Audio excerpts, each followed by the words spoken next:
18 years after the first vision, the prophet 18 anos Joseph Smith após a wrote primeira an visão, o profeta Joseph Smith escreveu um relato detalhado da sua experiência. Ele enfrentou oposição, perseguição, maus tratos, ameaças e ataques brutais. Entretanto, ele continuou a testificar corajosamente sobre a primeira visão. Tinha realmente visto uma luz, e no meio dessa luz, dois personagens. E eles realmente falaram comigo. Embora eu fosse odiado e perseguido por dizer que tivera uma visão, isso era verdade. Eu sabia-o, e sabia que Deus o sabia e não podia negá-la. Em seus momentos difíceis, as lembranças de Joseph o levavam para cerca de 2 décadas no passado, para a certeza do amor de Deus por ele e para os acontecimentos que antecederam a restauração há muito predita. Ao refletir a respeito de sua jornada espiritual, Joseph disse: "Não culpo quem não acredita em minha história. Se não tivesse vivido o que vivi, eu mesmo não acreditaria. Mas as experiências eram reais. Ele nunca as esqueceu nem as negou, mas seguiu confirmando seu testemunho em silêncio ao ser levado para Carthage. Ele disse: vou como um cordeiro para o matadouro, mas estou calmo como uma manhã de verão. Tenho a consciência limpa em relação a Deus e em relação a todos os homens." Podemos aprender uma lição com o exemplo do profeta Joseph. Além da orientação pacificadora que recebemos do Espírito Santo, de tempos em tempos, Deus assegura a cada um de nós, de forma poderosa e muito pessoal, que Ele nos conhece e nos ama, e que está nos abençoando específica e abertamente. Então, em nossos momentos de dificuldade, o Salvador traz essas experiências de volta à nossa mente. Pensem em sua própria vida. Com o passar dos anos, tenho escutado membros da igreja em todo o mundo compartilharem milhares de experiências profundamente espirituais. Para mim, isso é uma confirmação, sem dúvida nenhuma, de que Deus conhece e ama cada um de nós e está desejoso de se manifestar a nós. Essas experiências podem vir em momentos decisivos da nossa vida ou em momentos que podem parecer a princípio insignificantes, mas elas sempre são acompanhadas de uma confirmação espiritual extremamente forte sobre o amor de Deus.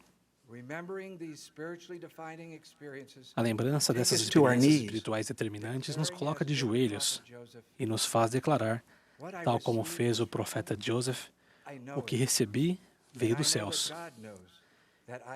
Eu sei disso e sei que Deus o sabe. Pensem em suas próprias lembranças espirituais determinantes enquanto compartilho alguns exemplos de outras pessoas. Há alguns anos, um patriarca de destaque idoso, com 2 válvulas cardíacas frágeis, suplicou ao então Dr. Russell M. Nelson que o ajudasse. Embora naquela época não houvesse nenhuma solução cirúrgica para reparar a segunda válvula danificada, o Dr. Nelson finalmente concordou em realizar a cirurgia. Estas são as palavras do presidente Nelson. Depois de reparar a obstrução da primeira válvula, expusemos a segunda válvula. Descobrimos que ela estava intacta, mas tão dilatada que não podia funcionar como deveria.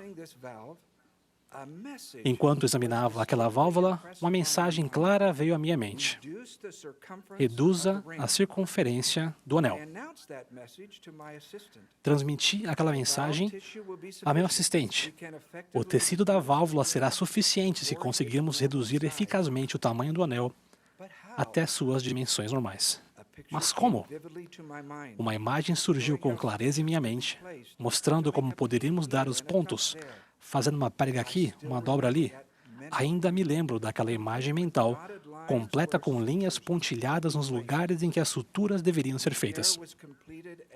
A cirurgia de reparo foi realizada como fora desenhada em minha mente. Testamos a válvula e descobrimos que a insuficiência tinha sido notavelmente reduzida. Meu assistente disse: é um milagre. O patriarca viveu durante muitos anos. O Dr. Nelson foi orientado, e ele sabia que Deus sabia, que ele sabia, que havia sido orientado. Kathy e eu conhecemos Beatrice Magret na França há 30 anos. Beatrice recentemente me contou uma experiência que impactou sua vida espiritual pouco tempo depois de seu batismo, quando era adolescente. Em suas próprias palavras, ela disse: "Os jovens de nosso ramo viajaram com os líderes para a praia de Lacanau, que ficava a 1 hora de Bordeaux. Antes de voltar para casa, um dos líderes decidiu entrar pela última vez no mar e mergulhou com seus óculos. Quando ele emergiu, seus óculos haviam desaparecido. Eles se perderam no oceano. A perda de seus óculos o impediria de dirigir o carro. Ficaríamos presos naquele lugar, longe de casa. Uma irmã repleta de fé sugeriu que orássemos. Murmurei e disse que orar não serviria de absolutamente nada. Sentindo-me pouco à vontade, eu me uni ao grupo para orar publicamente, dentro do mar, com água turva até nossa cintura. Assim que terminamos de orar, estiquei meus braços para molhar todo mundo. Ao mexer na superfície de água, o par de óculos repousou sobre minha mão. Um sentimento poderoso que Deus realmente ouve nossas orações e responde a elas penetrou na minha alma. 45 anos mais tarde, ela relembra a experiência como se tivesse acontecido ontem. Beatrice foi abençoada e sabia que Deus sabia que ela sabia que havia sido abençoada. As experiências do presidente Nelson e da irmã Magret foram muito diferentes. Porém, para ambos, uma lembrança espiritual determinante e inesquecível do amor de Deus ficou gravada em seu coração. Esses acontecimentos decisivos muitas vezes ocorrem ao aprendermos a respeito do Evangelho restaurado ou ao compartilharmos o Evangelho com outras pessoas. Essa foto foi tirada em São Paulo, Brasil, em 2004. Floripes Lúcia Damasio, da Estaca Ipatinga, Brasil, tinha 114 anos de idade. Ao falar de sua conversão, a irmã Damasio me disse que os missionários deram uma bênção do sacerdócio a um bebê muito doente de seu vilarejo e que ele foi curado milagrosamente. Ela queria saber mais sobre eles. Ao orar a respeito da mensagem deles, ela recebeu uma confirmação irrefutável do Espírito de que Joseph Smith era um profeta de Deus. Aos 103 anos de idade, ela foi batizada e, aos 104 anos, recebeu sua investidura. Depois disso, todos os anos, ela viajava de ônibus durante 14 horas para passar uma semana no templo. A irmã Damasio recebera uma confirmação celestial e sabia que Deus sabia, que ela sabia que a confirmação era verdadeira. Aqui está uma lembrança espiritual de minha primeira missão na França há 48 anos. Enquanto batíamos de porta em porta, meu companheiro e eu demos o livro de Mórmon para uma mulher idosa. Cerca de uma semana depois, retornamos ao apartamento dela e ela abriu a porta. Antes que qualquer palavra fosse dita, senti um poder espiritual tangível. Os fortes sentimentos continuaram quando a irmã Alice Aldebert nos convidou para entrar em seu apartamento e nos disse que havia lido o livro de Mórmon e sabia que ele era verdadeiro. Ao sairmos de lá naquele dia, orei: Pai Celestial, por favor, me ajude a nunca me esquecer do que acabei de sentir. E nunca me esqueci. Em um momento aparentemente comum, em frente a uma porta como milhares de outras, senti o poder do céu. E eu sabia que Deus sabia que eu sabia que uma janela dos céus havia sido aberta. Esses momentos espirituais determinantes acontecem em épocas diferentes e de maneiras diferentes, personalizados para cada um de nós. Pensem em seus exemplos favoritos nas Escrituras. Aqueles que ouviam o apóstolo Pedro compungiram-se em seu coração. Abis, a mulher lamanita, acreditou na notável visão que seu pai tivera. Ele nos ouviu uma voz em sua mente. Meu amigo Clayton Christensen descreveu uma experiência que teve ao ler o livro de Mórmon em espírito de oração. Um belo espírito cálido e amoroso me envolveu e penetrou minha alma, enchendo-me com um sentimento de amor que eu nem sequer imaginava que poderia sentir. E esses sentimentos continuaram noite após noite.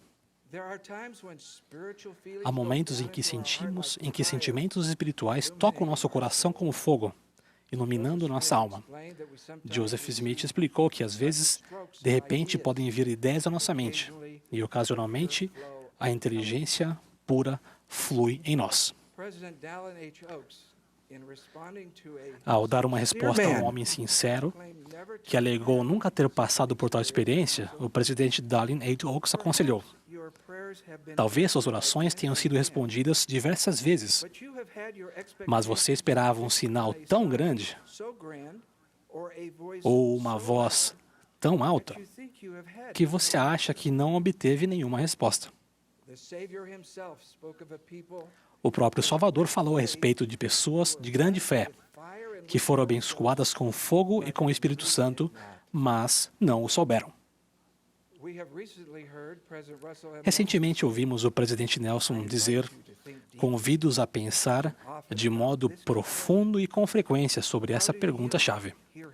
De que modo vocês o ouvem? Convido-os também a dar os passos para ouvi-lo melhor e com mais frequência. Ele repetiu esse convite nesta manhã.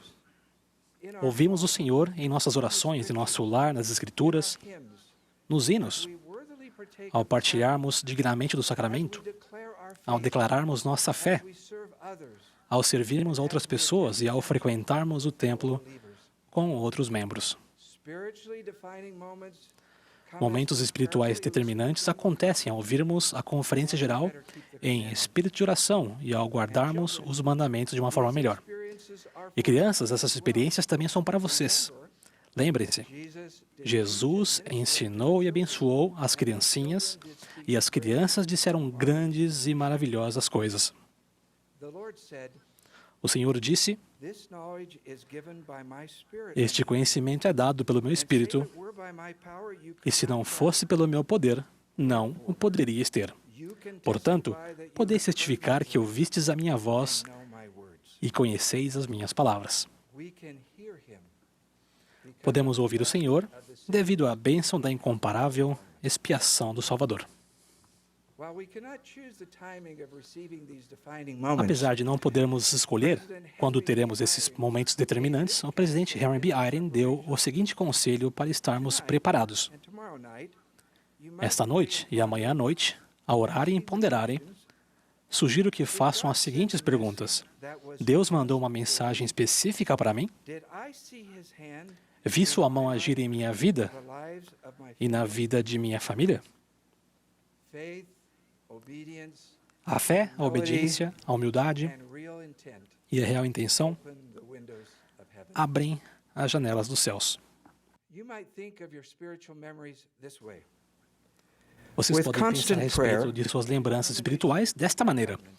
Trilhamos nosso caminho ao longo da vida em constante oração com uma determinação de guardar os mandamentos dos convênios com o dom do Espírito Santo. Quando as dificuldades pessoais, as dúvidas ou o desânimo escurecerem nosso caminho, ou quando as condições do mundo que estão fora de nosso controle fazem-nos duvidar do futuro, as lembranças espirituais determinantes de nosso livro da vida são como pedras luminosas que ajudam a clarear o caminho adiante, assegurando-nos de que Deus nos conhece, que Ele nos ama e que mandou seu Filho, Jesus Cristo, para nos ajudar a voltar para casa. E quando uma pessoa deixa de lado suas lembranças determinantes e está perdida ou confusa, nós a voltamos para o Salvador quando compartilhamos nossa fé e nossas lembranças com ela e quando a ajudamos a redescobrir esses momentos espirituais preciosos que antes apreciavam. Algumas experiências são tão sagradas que as guardamos em nossa memória espiritual e não as compartilhamos. Os anjos falam pelo poder do Espírito Santo. Falam, portanto, as palavras de Cristo. Os anjos não cessaram de ministrar entre os filhos dos homens. Pois eis que a Cristo estão sujeitos, para ministrarem de acordo com sua ordem, manifestando-se aos que têm uma fé vigorosa e uma mente firme em toda forma de santidade. E aquele Consolador, o Espírito Santo, vos ensinará todas as coisas e vos fará lembrar de tudo quanto vos tenho dito. Compreendam suas lembranças sagradas. Acreditem nelas, escrevam-nas, compartilhem-nas com sua família. Confiem que vocês as receberão de seu Pai Celestial e de seu Filho amado. Deixem que elas tragam paciência para suas dúvidas e entendimento para suas dificuldades. Prometo-lhes que, ao reconhecerem voluntariamente e apreciarem cuidadosamente os acontecimentos espirituais determinantes em sua vida, eles acontecerão mais e mais. O Pai Celestial conhece e ama vocês. Jesus é o Cristo e seu Evangelho foi restaurado. Ao permanecermos fiéis, testifico que seremos eternamente seus. Em nome de Jesus Cristo. Amém.